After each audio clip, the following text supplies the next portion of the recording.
जय माता दी। आप सभी को दुर्गा अष्टमी की बहुत बहुत शुभकामनाएं। नवरात्रि का पर्व समाप्ति की ओर है। ऐसे में ये 2 दिन यानी कि महाअष्टमी और महानवमी का दिन आप सभी के लिए बहुत जरूरी है और ये दोनों दिनों की जानकारी आप सभी को सही से पता होना चाहिए, क्योंकि जिन घरों में अष्टमी के दिन कन्या पूजन किया जाता है और जिन घरों में नवमी के दिन कन्या पूजन किया जाता है, उन सभी लोगों को ये जानना बहुत जरूरी है कि किस दिन हमें कन्या पूजन करना चाहिए और कितनी कन्याओं का पूजन करना चाहिए, और अगर कन्याएं नहीं मिल पाए तो क्या करें। जो लोग अष्टमी के दिन कन्या पूजन करते हैं उन्हें व्रत पारण यानी कि व्रत कब खोलना चाहिए। यदि जो लोग अष्टमी के दिन कन्या पूजन करते हैं तो उन्हें कलश विसर्जन कब करना चाहिए।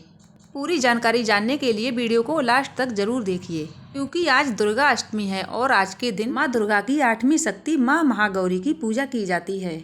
माँ महागौरी की कृपा से भक्तों के सभी प्रकार के दुख दूर होते हैं। माँ महागौरी का रूप अत्यंत सुंदर है। इनका रूप अत्यंत सुंदर है। ये सौम्य शांत स्वभाव की हैं। श्वेत रंग इनका प्रिय रंग माना जाता है। ये 4 भुजाएं वाली देवी हैं, जिनमें से एक भुजाओं में अपने डमरू धारण किया हुआ है। 2 भुजाओं से ये अपने भक्तों को सदा अभय दान और वरदान देती हैं और अपने भक्तों का कल्याण करती हैं। और एक भुजा में ये त्रिशूल भी धारण करती हैं।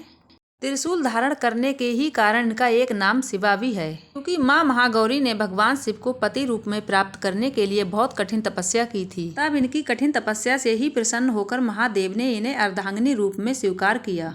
इसीलिए कुंवारी कन्याओं अनविवाहित लोगों के लिए आज के दिन महागौरी की पूजा जरूर करना चाहिए। लोगों के जीवन में विवाह से संबंधित कोई बाधा आ रही हो, ऐसे में आज के दिन माँ महागौरी की विधि विधान से पूजा कर ली जाए, उनका प्रिय भोग उन्हें अर्पित कर दिया जाए और सच्चे मन विश्वास के साथ आज के दिन माँ महागौरी की पूजा की जाए, तो जिस प्रकार भगवान शिव जैसे गुणों वाले पति माँ महागौरी को प्राप्त हुए, ठीक उसी तरह भगवान शिव के जैसे गुणों वाला पति कुंवारी कन्याओं को प्राप्त होता है। तो आइए दोस्तों वीडियो शुरू करते हैं। वीडियो शुरू करने से पहले अगर आपको वीडियो पसंद आए तो वीडियो को लाइक करके चैनल को सब्सक्राइब जरूर कर दीजिएगा। साथ ही साथ फैमिली फ्रेंड्स में भी शेयर जरूर कीजिएगा। अब चलिए दोस्तों बात करते हैं माँ महागौरी की पूजा के बारे में। माँ महागौरी अपने भक्तों पर बड़ी जल्दी ही प्रसन्न हो जाती हैं। इनकी पूजा सच्चे मन और विश्वास के साथ की जाए तो बुरा से बुरा वक्त बहुत जल्दी बीत जाता है। सारे दुख तो दूर हो ही जाते हैं और ये अपने भक्तों की खुशियों से भर भर के झोलियाँ भरती हैं।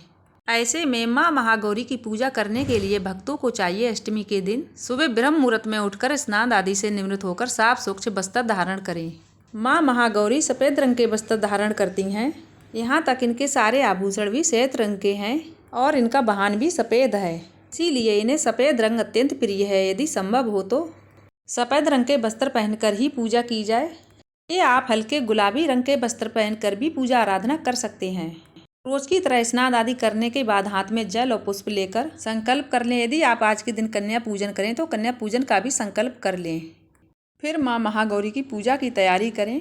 फिर माँ महागौरी के भोग की तैयारी करें। माँ महागौरी को आज के दिन आप जो भी भोग लगाएं, हलवा पूड़ी, उसको आप स्नान करने के बाद ही तैयार करें। और जितना शांत रहकर ये भोग तैयार करेंगे उतना ही आपको फल प्राप्त होगा और उतने ही जल्दी आपसे देवी माँ प्रसन्न होंगी। मन ही मन में माँ के भजन कीर्तन करते रहें, माँ के मंत्रों का जाप करते रहें। इसी प्रकार श्रद्धा और प्रसन्न होकर माँ का भोग तैयार करना चाहिए। पूजा करने से पहले गंगा जल छिड़क के सभी को स्नान कराएं। गंगा जल छिड़कने के साथ ही माँ का श्रृंगार करें, उन्हें अक्षत अर्पित करें, कुमकुम चंदन रोली अर्पित करें, फल फूल अर्पित करें। आज के दिन माँ को सफ़ेद या गुलाबी रंग के फूल अर्पित करें, धूप दीप जलाएं, फिर व्रत की कथा पढ़ें या सुने। माँ के मंत्रों का जाप पूजा सामग्री अर्पित करते हुए भी करना है। और अगर आप आज के दिन हवन करना चाहते हैं तो सुबह के समय आप हवन भी कर सकते हैं। हवन करने से पहले जो आप रोज सुबह को पूजा करते हैं उसको जरूर समाप्त कर लें, जैसे कि कथा है या जो भी मंत्रों का जाप करते हैं या दुर्गा सप्तशती का पाठ करते हैं। ये सब समाप्त करके उसके बाद ही आपको हवन करना चाहिए। हवन अगर आप किसी पंडित को बुलवाकर करते हैं तो ये बहुत ही अच्छी बात है, और अगर आप अपने आप से करना चाहते हैं तो अपने आप से कर सकते हैं, वो भी अच्छी बात है। ये सभी जानकारी आपको पता होना चाहिए कि घर पे सरल विधि के साथ हवन कैसे किया जाता है। इस प्रकार मंत्रों का जाप करते हुए हवन किया जाता है। जो भोग आपको माता रानी को लगाना है उसी भोग को अग्नि देवता को भी समर्पित किया जाता है। आपने 9 पूड़ी बनाई या 11 पूड़ी बनाई, उन्हीं हलवा पूड़ी से भोग अग्नि देवता को भी समर्पित किया जाता है। उसके बाद अगर आपको कन्या पूजन करना है तो कन्याओं को आप न्योता करें। फिर कन्या पूजन के साथ ही जिन लोगों को व्रत खोलना है वो अपना व्रत खोल सकते हैं। शुद्ध सात्विक भोजन से आप अपना व्रत खोल सकते हैं, जैसे कि हलवा पूड़ी चने से आप अपने व्रत का पारण कर सकते हैं।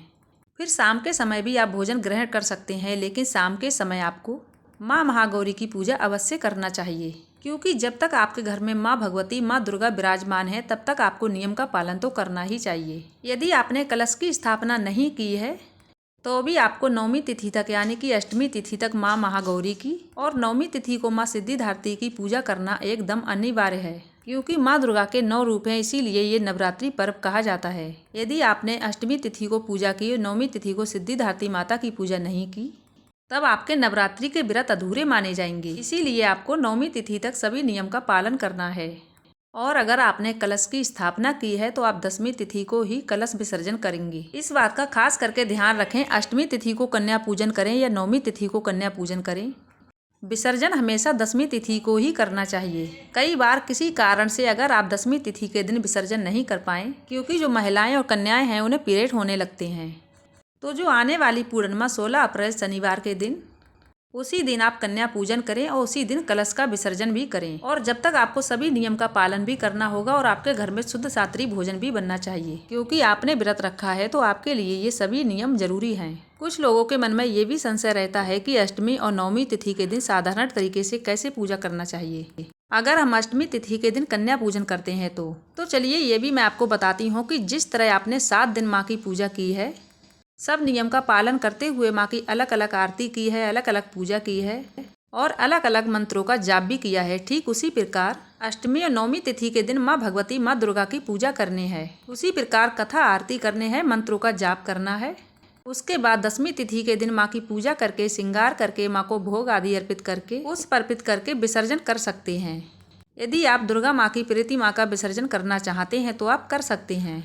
ऐसा कोई ज़रूरी नियम नहीं है, आप उस मूर्ति को अपने घर में दोबारा वापस रख सकते हैं। फोटो या प्रतिमा को अपने पूजा करने के लिए चौकी पर स्थापित किया था, उसको चाहें तो विसर्जन भी कर सकते हैं, चाहे तो दोबारा से अपने मंदिर में वापस रख सकते हैं। अब आइए जान लेते हैं माँ महागौरी के मंत्र और कथा के बारे में।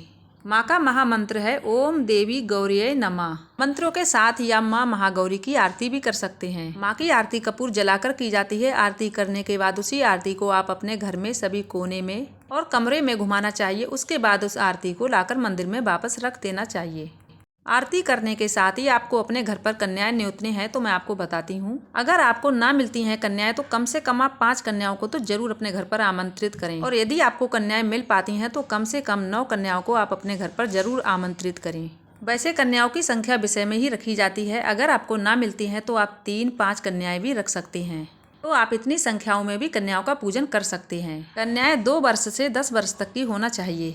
अगर आपको 10 वर्ष से कम की कन्याएं मिलती हैं तो ये और भी अच्छी बात है। कन्याओं के साथ एक भैरव जिसे लांगुर कहा जाता है, उनका भी पूजन कन्याओं के साथ जरूर किया जाता है। बिना भैरव के कन्याओं का पूजन अधूरा रहता है। अब आइए जान लेते हैं, अगर किसी प्रकार कन्या ना मिले तो अष्टमी या नवमी के दिन कन्या पूजन कैसे करें। देखिए, सबसे पहले आपको बताती हूँ मैं, ऐसी कोई भी जगह नहीं है जहाँ छोटी कन्याएं नहीं मिलती हैं। चाहे आपके आसपास ना मिले, थोड़ा दूर ही जाकर मिले, लेकिन कन्याएं आज के दिन मिलेंगी जरूर। आसपास के मंदिरों पे भी कन्याएं आज के दिन मिल जाती हैं। तो ज़्यादा से ज़्यादा आप कोशिश यही करें कि अपने घर पर कन्याओं को आमंत्रित करें। और यदि ऐसा संभव ना हो पाए तो जो भी आपने घर पर अपने भोजन बनाकर तैयार किया है, हलवा, पूड़ी, चने, आप 7 या 9 जितनी कन्याओं को आप भोजन जिमाना चाहते हैं उतना ही भोजन आप पैकेट में पैक करके किसी आसपास के मंदिर पर कन्याएं मिल जाती हैं, वहाँ जाकर जिमा दें। चाहे आपको एक जगह पर कन्याएं मिले, चाहे आपको अलग अलग कन्याएं मिले, उनका पूजन वहीं पर आपको कर देना चाहिए। साथ ही आपको एक भैरव का भी पूजन करना है। आप सभी कन्याओं को भोजन कराने के बाद उनके चरण छूकर उनसे आशीर्वाद लें। फिर भैरव के चरण छूकर उनका भी आशीर्वाद प्राप्त करें। उनके चरण छूने के बाद उनको अच्छे अच्छे गिफ्ट दें, कुछ पैसे दें, जिससे कि कन्याएं प्रसन्न होकर आपके घर से विदा हों। जब कन्याएं प्रसन्न होकर जाती हैं तो ऐसा माना जाता है माँ दुर्गे आपसे बहुत प्रसन्न हैं। अब आइए जान लेते हैं माँ महागौरी की कथा के बारे में। देवी भागवत पुराण के अनुसार देवी पार्वती अपनी तपस्या के दौरान केवल कंदमूल, फल और पत्तों का आहार करती थी, क्योंकि भगवान शिव को वे पति रूप में प्राप्त करना चाहती थी। बाद में देवी ने केवल वायु पीकर ही तप करना प्रारंभ कर दिया। कई वर्षों तक देवी ने निराहार रहकर, तो कई वर्षों तक देवी ने सूखे पत्ते खाकर ही अपना जीवन निर्वाह किया, लेकिन तपस्या में वो लीन रहीं। उनकी कठिन तपस्या के कारण उनका शरीर एकदम काला पड़ गया, शरीर की कांति एकदम मलिन हो गई। तब भगवान शिव उनकी कठिन तपस्या से प्रसन्न हुए और उन्हें वरदान दिया। तब भगवान शिव ने उन्हें गंगा जी में स्नान करने के लिए कहा। फिर जब माता पार्वती गंगा जी में स्नान करने के लिए गईं, तब देवी का एक स्वरूप श्याम वर्ण के साथ प्रकट हुआ, जो कि कौशिकी कहलाया। एक स्वरूप उज्ज्वल चंद्र के समान प्रकट हुआ, जो माँ महागौरी कहलाया। जो कि माँ महागौरी ने भगवान शिव को पति रूप में प्राप्त करने के लिए कठिन तपस्या की थी, जिनकी तपस्या से प्रसन्न होकर भगवान शिव ने उन्हें अपनी पत्नी रूप में स्वीकार कर लिया। यही कारण है माँ महागौरी की पूजा करने से कुंवारी कन्याओं को मन चाहे जीवन साथी प्राप्त होता है और विवाह में आ रही जो भी बाधाएं वो दूर होती हैं। ये थी आज की वीडियो। उम्मीद करती हूँ ये जानकारी आपको जरूर पसंद आई होगी। पसंद आई हो तो कमेंट बॉक्स में जय माता दी लिखना मत भूलिएगा।